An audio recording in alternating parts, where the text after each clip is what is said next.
मेरे दिल की धड़कन।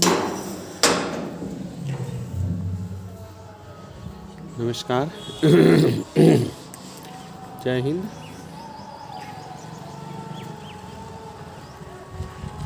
जैसा कि देख रहे हैं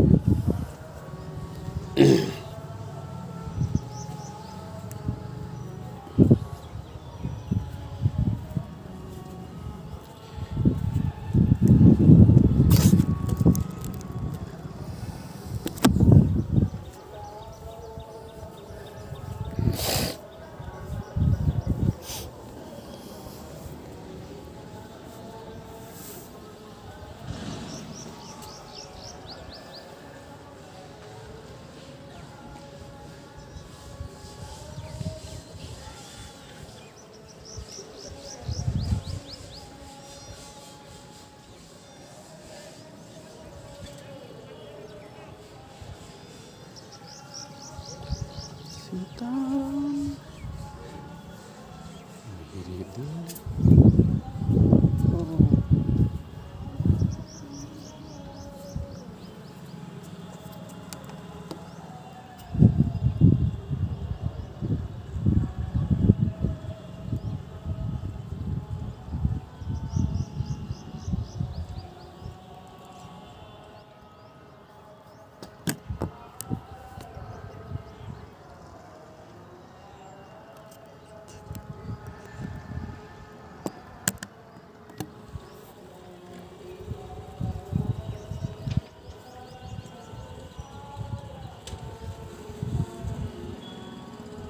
सीताराम सीताराम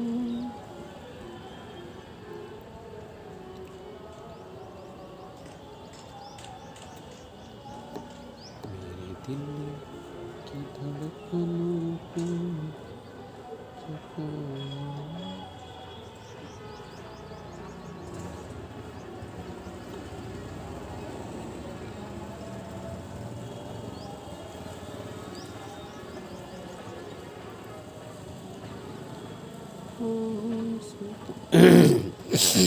नमस्कार। जैसा कि हम लोग बहुत दिनों से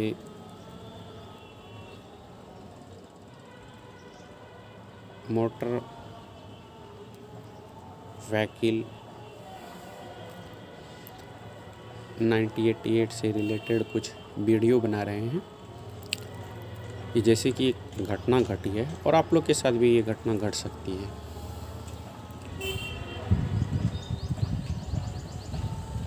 एक व्यक्ति थे जिसने कि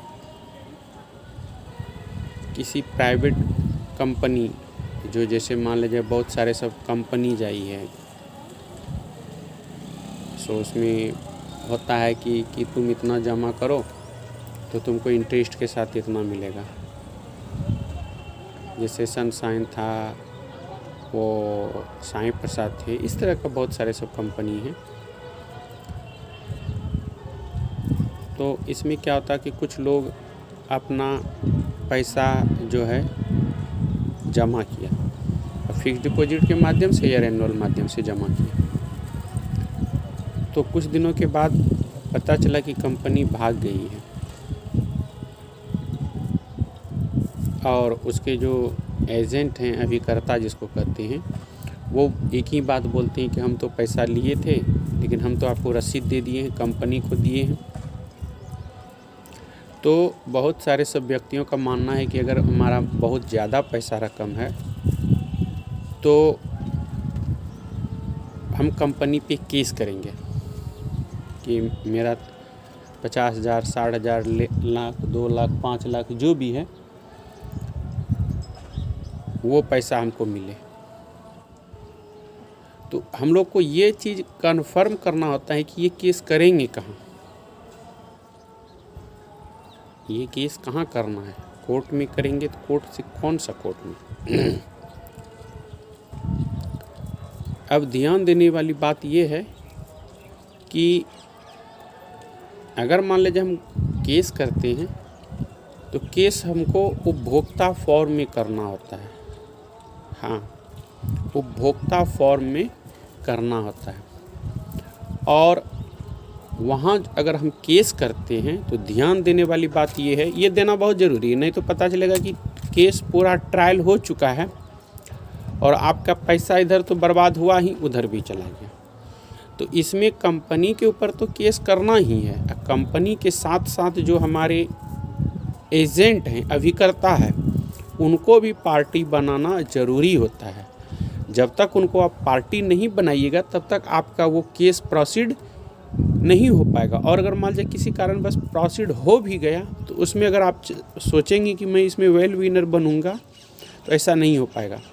कोर्ट तभी आपका सुनवाई समुचित और सही रूप से कर सकेगी जब दोनों को आप पार्टी बनाइएगा। अभिकर्ता एक एजेंट जो होते हैं, जो आपको उसमें पैसा रखने के लिए प्रोत्साहित किया, उत्साहित किया और लोभ दिया कि आप इस तरह से कीजिएगा तो आपका ये होगा। इस तरह से अगर आप देखेंगे तो आपका बहुत सारे सब ऐसा होता है सिचुएशन कि उसमें आपका अच्छा रिजल्ट आएगा। अच्छा क्या रिजल्ट होगा? आपका पेमेंट आ भी सकता है। आपका जो बकाया राशि किसी कंपनी में है वो आ भी सकता है। आपको हमेशा ये चीज़ ध्यान देना चाहिए कि जैसे मान लीजिए किसी कंपनी में आप पैसा जमा किए हैं और वो कंपनी भाग गया है, तो कंपनी पे तो आप या बैंक पे तो आप केस करते ही। उसमें जो अभिकर्ता है, जो एजेंट है, जो आपको प्रोसीड करने के लिए कह रहा है कि इसमें आप पैसा जमा कीजिए और अगर आप पैसा जमा कीजिएगा तो आपको बेनिफिट होगा, इतना बेनिफिट होगा।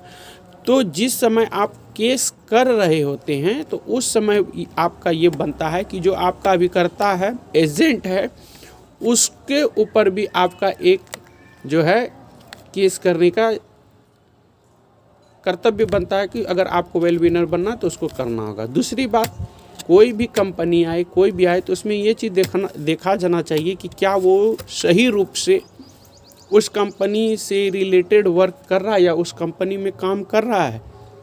उस कंपनी का, आप जो भी कंपनी में जा रहे हैं उसका बैक फीड क्या है, उसका प्रोसेसिंग क्या है, वो जो आपको लोभ या लालच दे रहा है उसका लोभ या लालच देने का क्या प्रोसेस है और क्यों दे रहा है। वो जो हमको पैसा रिटर्न करेगा वो कहाँ अपना पैसा लगा रहा है, किस प्रकार लगा रहा है, कितना उसको इंटरेस्ट होगा जो कि हमको देगा। तो किसी भी बात को करने के लिए पहले बहुत सारी बातों को सोचना चाहिए। जैसे कि अनुभवी लोगों का मानना है कि देर आए लेकिन दुरुस्त आए, देर आए लेकिन दुरुस्त आए। काम कीजिए लेकिन काम वो कीजिए जिसमें सोच विचार की कीजिए।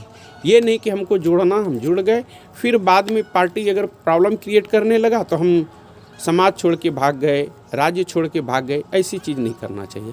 कोई भी चीज़ करने से पहले उसमें देख लीजिए कि वो जो हम जो पैसा दे रहे हैं वो पैसा कहाँ लगा रहा है, किस चीज़ में लगा रहा है, उसका इंटरेस्ट क्या रहा है, कैसे बेनिफिट वो ले रहा है। हमसे अगर 100 रुपया ले रहा है तो वो हमको 102 रुपया कैसे दे रहा है, उसका बेनिफिट का जरिया क्या है। तो ये सब बातों की जानकारी, और जो आपके पास एजेंट आते हैं उसके बारे में कोई भी कंपनी से संबंधित उसका बैक फीड जो है जानना आपके लिए ज़रूरी होता है कि वो कंपनी जो है सही रूप से वर्क कर रही है तो कैसे कर रही है, वो अपना पैसा कहाँ दे रही है। देखिए, ज़्यादातर अभी एजेंट क्या करते हैं, मैं बता रहा हूँ, या कोई भी वर्कर जो होते हैं कंपनी से, वो क्या करते हैं कि वो कॉपी और पेस्ट करते हैं। कॉपी पेस्ट मतलब कि जो बात हम आपसे सुने वही हम दूसरे को सुनाएंगे। जो बात हम उनके बारे में, जिसके बारे में हमको कुछ भी समुचित जानकारी नहीं है, क्या है, नहीं है, कैसे नहीं है, बस मैंने जाना कि ये इस तरह करता, बस वही आपको मैंने भी सुना दिया। बाद में वो क्या कहता है, अरे गया तो आपका 5,000 न गया, गया तो आपका 85,000 न गया। अरे दोस्त, 50 पैसा, 10 पैसा, 10 रुपये, 1 रुपये, ये सब गया, आखिर इसमें गया न भाई। तो कोई भी कार्य करने से पहले उसमें सोचना चाहिए। और सबसे बड़ी बात यह है कि पैसा कमाना बड़ी बात नहीं है, विश्वास कमाना बहुत बड़ी बात है। और अगर किसी से अगर आप एक बार विश्वास आपका टूट जाता है, आपका गिड़गिड़ाते गिड़गिड़ाते ज़िंदगी ख़त्म हो जाएगी, नस्ल ख़त्म हो जाएगी, लेकिन विश्वास जगाना फिर मुश्किल होता है। किसी के प्रति विश्वास जगाने में पूरा समय लग जाता है, और जो भी आदमी आता है वो आपको बुड़वक बना करके चल जाता है। फंस जाते हैं वो सीधे साधे इंसान जिसको कुछ से दूर दूर तक लेना देना नहीं है, और वो एक ही कार्य करते हैं, कॉपी और पेस्ट, कॉपी और पेस्ट, कॉपी और पेस्ट करके वो अपना वर्क करते हैं। कभी भी ये चीज़ नहीं करनी चाहिए कि मैं कर रहा हूँ, मैं सही हूँ, वो कर रहा है वो सही है। हमेशा किसी भी कार्य को करने से पहले उसकी पूरी जानकारी होनी चाहिए कि क्या आप इसमें करने में सक्षम हैं, क्या आप कर पाएंगे, या आप जो कर रहे हैं क्या उसमें रिटर्निंग होगा। और अगर इस प्रकार से कोई भी अगर धोखा खाए हैं तो वो कंपनी को केस करने के साथ साथ जो अभिकर्ता हैं उनके ऊपर भी केस बनता है, तब आपका ट्रायल प्रोसीड सही रूप से होगा। और कंपनी भी ये बात मानेगी कि नहीं, जो ये बंदा पैसा जमा किया था, हमारे अभिकर्ता इसको लिए थे, रसीद मिली थी, उसके बाद आप अपना पक्ष रखिए और कंपनी और अभिकर्ता दोनों अपना पक्ष रखेंगे। इसमें यही होता है कि कंपनी से रिलेटेड जो भी वर्क होता है उसकी जानकारी के बारे में आज के लिए इतना ही। अगर आपको वीडियो थोड़ा भी अच्छा लगे तो एक बार सब्सक्राइब ज़रूर करें, क्योंकि वीडियो हम सिर्फ आप लोग के समाधान के लिए बना रहे हैं, न कि हमको इससे कोई लोभ और लालच है। सबसे बड़ी बात है कि आप लोग की समस्या हमारी समस्या है, आप लोग का समाधान हमारा समाधान है, और इससे हम एक अच्छे समाज की निर्माण की ओर अग्रसर होने की जो है उम्मीद रखते हैं कि हमारा वीडियो सफल हो, सक्सेस हो। बस आप लोग का मेहनत और आशीर्वाद, बस इसीलिए मैं फिर से एक बार आप लोग से प्रेयर करता हूं कि ये जो वीडियो बना रहे इसको सब्सक्राइब और शेयर ज़रूर करें अगर आपको अच्छा लगे तो। तब तक के लिए जय हिंद, जय भारत।